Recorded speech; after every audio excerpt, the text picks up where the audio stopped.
कोलकाता की सड़कों पर बढ़ते आक्रोश के बीच डॉक्टर बिटिया को न्याय दिलाने की मुहिम दिन ब दिन जोर पकड़ती जा रही है और अब कोलकाता रेप और मर्डर केस में एक चौंकाने वाला खुलासा हुआ है। जी हाँ, एक ऐसा खुलासा जिसे सुनकर आप लोगों के पैरों तले जमीन खिसक जाएगी। दरअसल एक दावे के अनुसार पीड़िता के चाचा ने ही फोन करके डॉक्टर को धमकाया था कि जल्द से जल्द पोस्टमार्टम करो वरना बहुत बुरा होगा। पर आखिर उन्होंने ऐसा क्यों कहा? इतनी जल्दी किस बात की थी? बस इन्हीं सवालों ने सबको हिलाकर रख दिया है। इस खुलासे के बाद नकाब के पीछे के वो सारे चेहरे बेनकाब हो जाएंगे जो इस केस के असली गुनहगार हैं। अगर आप चाहते हैं कि डॉक्टर बिटिया को इंसाफ मिले तो वीडियो को लाइक करके कमेंट में वी वांट जस्टिस जरूर लिखिए, ताकि बिटिया को इंसाफ दिलाने की हमारी मुहिम ऐसे ही चलती रहे। और चैनल को सब्सक्राइब भी कर लीजिए ताकि इस केस से जुड़ी हर अपडेट हम आप तक पहुंचाते रहे। Kolkata trainee doctor rape case में रोज कुछ न कुछ चौंका देने वाले खुलासे हो रहे हैं। ट्रेनी डॉक्टर के पिता ने जो खुलासा किया है वो हैरान कर देने वाला है। इतना ही नहीं, डॉक्टर बेटी के डायरी से भी कई सनसनीखेज खुलासे हुए और आरोपी संजय रॉय के मोबाइल फोन से जो सबूत सीबीआई के हाथ लगे हैं वो जानकर आपका खून खौल उठेगा। संजय रॉय बार बार अपने बयान जरूर बदल रहा है, पर सीबीआई को कई अहम सबूत मिले हैं जिससे इस केस को सोल्व करने में आसानी होगी और ये भी पता चलेगा कि क्या संजय रॉय ने यह घिनौना काम अकेले किया था या हॉस्पिटल में कोई और था जो उस रात संजय की मदद कर रहा था। इन अहम खुलासों के बारे में आपको एक एक चीज बताएंगे, लेकिन उससे पहले उस भावुक लेटर का जिक्र करेंगे जिसे टीचर्स डे के मौके पर डॉक्टर बिटिया की मां ने लिखा और अपनी बेटी के लिए इंसाफ की गुहार लगाई। हमने देखा है कि कई बार लोग ऐसी घटनाओं को लेकर आंदोलन करते हैं पर कुछ समय बाद सब कुछ भूल जाते हैं, पर डॉक्टर बिटिया की मां और पूरा भारत ये चाहता है कि बिटिया को इंसाफ मिले। इसी पर डॉक्टर बिटिया की मां ने ये भावुक लेटर भी लिखा है। डॉक्टर बिटिया की मां ने इस लेटर में लिखा कि उनकी बेटी को पैसों की नहीं बल्कि ढेर सारी डिग्रियों की जरूरत थी जिससे वो कई सारे मरीजों का इलाज कर सके। उन्होंने मेडिकल कॉलेज के टीचर्स, डॉक्टर्स, मेडिकल ऑफिसर्स और नर्सेस से अपील करी है कि अगर किसी के भी पास इस केस के बारे में कोई सबूत हो तो वो सामने लाएं, क्योंकि उन्हें लगता है कि कुछ अच्छे लोगों की चुप्पी से अपराधियों का हौसला बढ़ता है। डॉक्टर बिटिया की मां के साथ पूरा देश डॉक्टर बेटी के लिए इंसाफ की गुहार लगा रहा है, लेकिन लगता है ये केस हर गुजरते वक्त के साथ और ज्यादा पेचीदा होता जा रहा है। लेकिन इस मामले में जो चौंकाने वाला मोड़ सामने आया उससे केस के काफी हद तक सुलझने के आसार भी नजर आ रहे हैं। इससे पहले कि हम उस खुलासे पर आए, आपको कहानी को सिलसिलेवार ढंग से समझना होगा, क्योंकि अब पूरी कहानी पलट चुकी है। अब तक आपने जो सुना या देखा उसमें काफी लीपापोती हो चुकी है। आइए जानते हैं सच क्या है। संजय रॉय की गिरफ्तारी से पहले और बाद में जिस तरह एक के बाद एक वारदात की कड़ियां उससे जुड़ती चली गईं, उसने न सिर्फ वारदात के सच को बल्कि उससे संजय के कनेक्शन को भी बिल्कुल साफ कर दिया। 8 अगस्त की शाम से लेकर 8 और 9 अगस्त की दरमियानी रात को अस्पताल में ट्रेनी डॉक्टर का कत्ल करने और फिर अगले दिन खुद के गिरफ्तार होने से पहले तक सीसीटीवी कैमरों से लेकर मोबाइल फोन की लोकेशन, सीडीआर और चश्मदीदों के हवाले से उसकी जो गतिविधि सामने आई है वो चौंकाने वाली है। 9 अगस्त को डॉक्टर के कत्ल की खबर मिलने पर कोलकाता पुलिस ने मामले की जांच शुरू की थी। कोलकाता पुलिस ने सबसे पहले अस्पताल के इमरजेंसी बिल्डिंग और सेमिनार हॉल के इर्द गिर्द लगे सीसीटीवी कैमरों की फुटेज को ही खंगालना शुरू किया। इस कोशिश में उसे सेमिनार हॉल के इर्द गिर्द कम से कम 15 लोग नजर आए जिनसे पुलिस ने पूछताछ की। क्योंकि इन सारे के सारे लोगों का कत्ल से कोई लेना देना नहीं था, तो इन्होंने पुलिस के जवाबों का सही सही उत्तर दिया और शक के दायरे से बाहर निकल गए।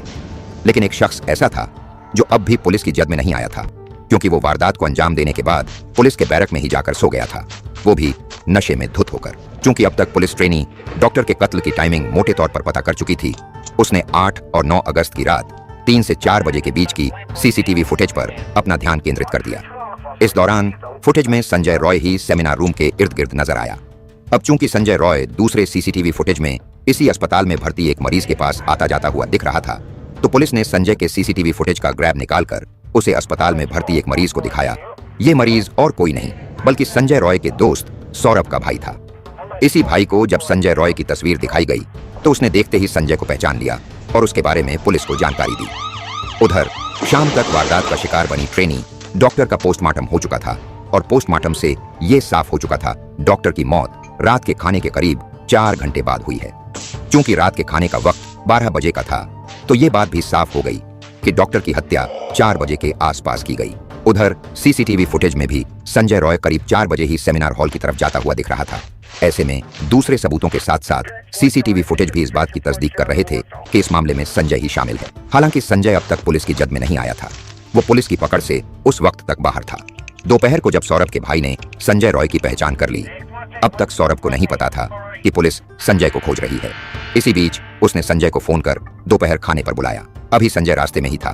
तब तक सौरभ को उसके भाई ने फोन पर यह जानकारी दी कि पुलिस अस्पताल के सेमिनार रूम में हुए डॉक्टर के रेप और कत्ल के मामले में संजय को ढूंढ रही है। यह सुनकर सौरभ हक्का बक्का रह गया।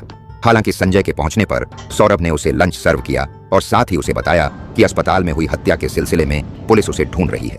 लेकिन सौरभ ये देखकर हैरान रह गया कि बेशिकन संजय ने सिर्फ मैं देखता हूं कहकर बात टाल दी। इसके बाद उसने खाना नहीं खाया, लेकिन बैरक में पहुंचकर उसने फिर से शराब पी। इसके बाद फिर वहीं सो गया। कोलकाता पुलिस जब उसको ढूंढती हुई पुलिस के बैरक में पहुंची तो नशे में धुत वो वहीं सोता हुआ मिला।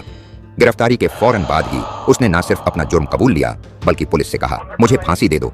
लेकिन यह सिर्फ गिरफ्तारी के वक्त की बात नहीं है। गिरफ्तारी के अगले दिन भी संजय रॉय के चेहरे पर कोई अफसोस नहीं था, बल्कि वो पूछताछ में बहुत आराम से सारी बातें कबूल कर रहा था, पुलिस को पूरी सीक्वेंस समझा रहा था। इस बीच पुलिस ने संजय के दोस्त सौरभ से भी पूछताछ की, जो वारदात से पहली रात उसके साथ था। सौरभ भी संजय की तरह ही एक सिविक वॉलंटियर है। उसने पूछताछ में पुलिस को बताया कि 8 अगस्त को उसने अपने भाई को इलाज के लिए आर्जी कर अस्पताल में भर्ती करवाया था। वो दोपहर को 1:30 बजे अपने भाई को अस्पताल में भर्ती करवाने के लिए अस्पताल के रिसेप्शन पर गया था। वहां उसने पूछताछ की और भर्ती हो जाने के बाद रात को 10:30 बजे वो फिर से अस्पताल पहुंचा। वहां संजय भी सौरभ के पास आ गया। इसके बाद सौरभ और संजय दोनों मरीज को अस्पताल में छोड़कर बाहर गए और उन्होंने शराब पी। इसके बाद दोनों पहले नॉर्थ कोलकाता में मौजूद रेड लाइट एरिया सोनागाछी गए। वहां सौरभ तो एक अड्डे के अंदर चला गया, लेकिन संजय बाहर ही खड़ा रहा। क्योंकि संजय को सोनागाछी में अड्डे के अंदर जाने का मौका नहीं मिला, जब सौरभ बाहर आया तो दोनों ने शहर के ही एक दूसरे जिस्म फरोशी के अड्डे चेतला में जाने का फैसला किया। चेतला साउथ कोलकाता में है और सोनागाछी से इसकी दूरी करीब 15 किलोमीटर है। 8 और 9 की रात को दोनों सोनागाछी से निकल बाइक से ही चेतला पहुंचे, लेकिन यहां भी संजय को अंदर जाने का मौका नहीं मिला। यहां भी संजय का दोस्त सौरभ जिस्म फरोशी के अड्डे के अंदर गया था, लेकिन संजय बाहर की खड़ा रहा। तफ्तीश में साफ हुआ है कि वहां खड़े खड़े ही उस रात संजय ने अपनी गर्लफ्रेंड को फोन किया था और उससे वीडियो कॉल पर बात की थी। गर्लफ्रेंड से उसकी कुछ प्राइवेट तस्वीरें भी मांगी। संजय रॉय दूसरे जिस्म फरोशी के अड्डे पर पहुंचकर भी किसी से रिश्ते बनाने में नाकाम रहा।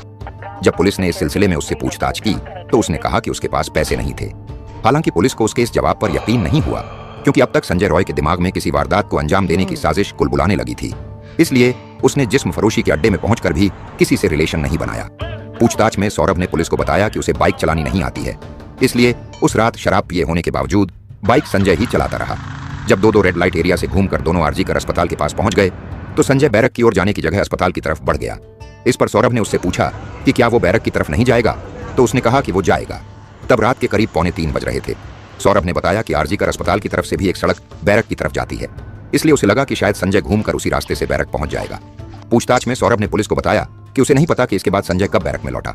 अगले दिन सुबह 10 बजे उन्हें अस्पताल में भर्ती अपने भाई के पास जाना था। इसके लिए जब वो संजय को जगाने बैरक में पहुंचा तो वो गहरी नींद में सो रहा था। 2 बार जगाने की कोशिश करने के बावजूद वो नहीं उठा। सौरभ का कहना है कि इसके बाद वो अकेला ही अस्पताल चला गया और वहां उसने डॉक्टरों से बात की। 9 अगस्त की दोपहर को डॉक्टरों से मुलाकात के बाद सौरभ ने कई बार संजय को फोन किया, लेकिन उसने फोन नहीं उठाया। असल में वो संजय को साथ में लंच करने के लिए बुलाना चाहता था। इसके बाद जब तक संजय सौरभ के पास पहुंचा तो वो लंच कर चुका था। सौरभ ने उसे आरजी कर में हुई वारदात के बारे में बताया और उसके बारे में पता करने को कहा, क्योंकि संजय की कई लोगों से जान पहचान थी। इस पर उसने कहा कि वो चेक कर रहा है। सौरभ की माने तो इसके बाद वो टॉयलेट जाने की बात कहकर निकला और फरार हो गया। उसने पुलिस को बताया कि इसके बाद उसने संजय को साथ में अस्पताल चलने के लिए कई बार कहा, लेकिन हर बार वो बचता रहा। आखिर में संजय ने एक दोस्त के साथ शराब पार्टी करने की बात कही और अस्पताल जाने से मना कर दिया। संजय बेशक आरजी कर अस्पताल नहीं जाना चाहता था, लेकिन वारदात के अगले दिन 9 अगस्त के रोज भी वो बेहद रिलैक्स्ड और खुश दिख रहा था। उसे 9 अगस्त की रात 12 बजे ये पता चला कि पुलिस संजय को उस केस में गिरफ्तार करना चाहती है। उसने संजय को कई बार फोन किया, पर संजय ने फोन नहीं उठाया और फिर कुछ समय बाद पुलिस ने उसे धर लिया। जब आरोपी संजय का पॉलीग्राफ टेस्ट हुआ तो उसने अपने आप को बेगुनाह बताया। उसने बताया कि जब वो सेमिनार हॉल में गया उस समय डॉक्टर बिटिया की मौत हो चुकी थी और वहां उसका शव पड़ा था, जिसे देखकर वो डर कर भाग गया। जबकि संजय ने ही 10 अगस्त को गिरफ्तार होने के बाद अपना गुनाह कबूल कर लिया था। क्या उसका इस तरह अपने बयान से यू टर्न लेना इस बात की तरफ इशारा कर रहा है कि उसे फंसाया जा रहा है? और क्या वह निर्दोष है, या फिर संजय रॉय अब जान चुका है कि वो अब नहीं बच सकता, इसलिए नई नई कहानी बना रहा है? वहीं सुकांत मजूमदार ने संदीप घोष पर गुरुवार को क्राइम सीन पर सबूतों के साथ छेड़छाड़ करने के भी गंभीर आरोप लगाए हैं। सुकांत मजूमदार ने एक डॉक्यूमेंट की कॉपी मीडिया के सामने पेश की, जिसने पूरे मामले को बेहद संगीन बना दिया। यह सरकारी कागज एक ऑर्डर था, जिसे संदीप घोष ने उस घटना के ठीक अगले दिन जारी किया था। इस ऑर्डर में सेमिनार हॉल के रिनोवेशन का जिक्र था। सुकांत मजूमदार ने दावा किया कि यह ऑर्डर जानबूझकर जारी किया गया, जिससे क्राइम सीन पर सबूतों के साथ छेड़छाड़ की जा सके।